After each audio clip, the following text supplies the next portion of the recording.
one of the other things I've learned as a social scientist,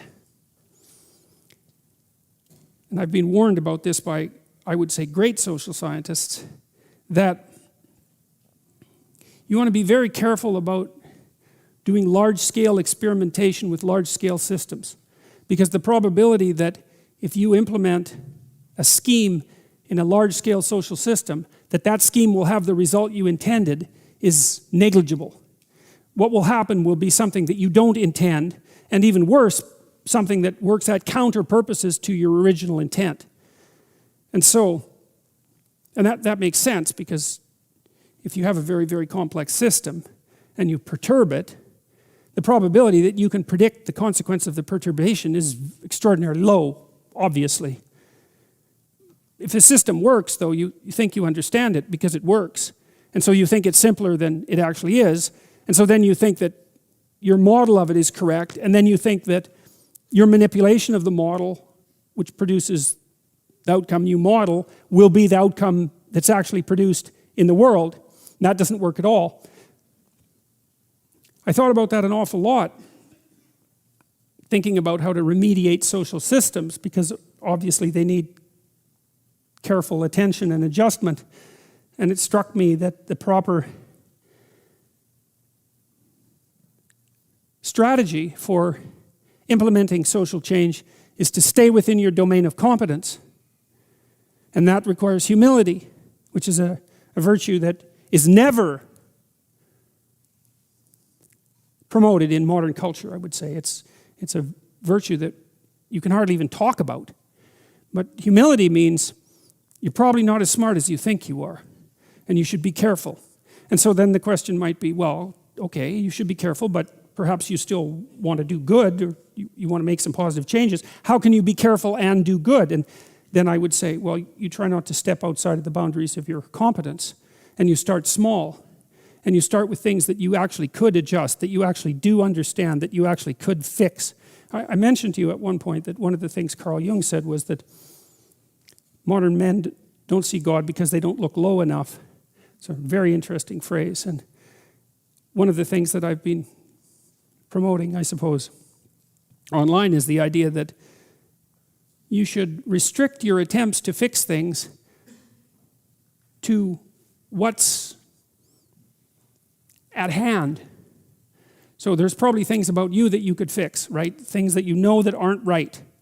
Not anyone else's opinion, your own opinion, that aren't right. You can fix them. Maybe there's some things that you could adjust in your family, although that gets hard.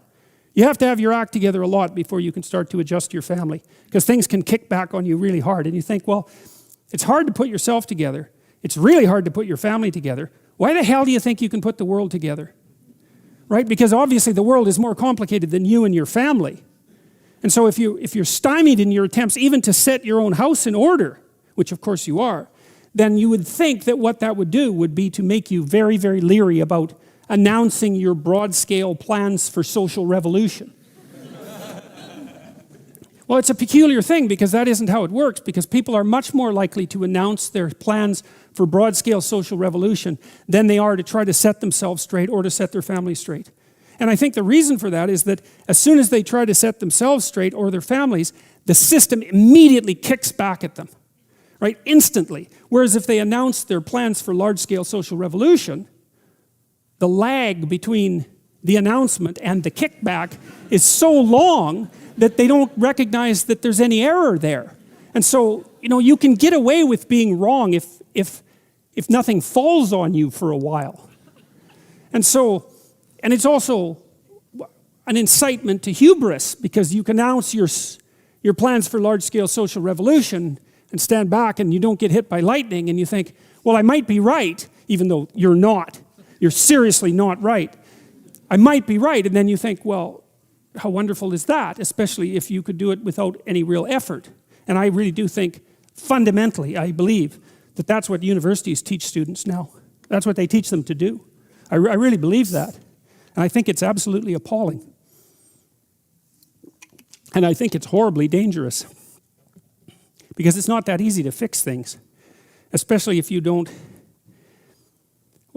not committed to it. And I think if you're committed, because what you try to do is you try to straighten out your own life first. And that's enough. Like I think it's a statement in the New Testament that it's more difficult to rule yourself than to rule a city.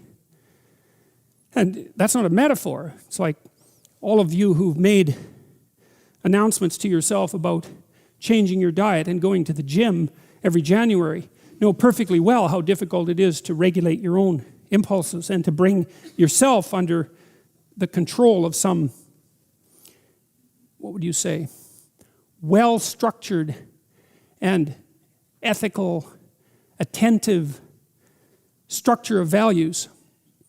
It's extraordinarily difficult, and so people don't do it, and instead they wander off, and I think they create towers of Babel, and the story indicates, well, those things collapse under their own weight, and everyone goes their own direction.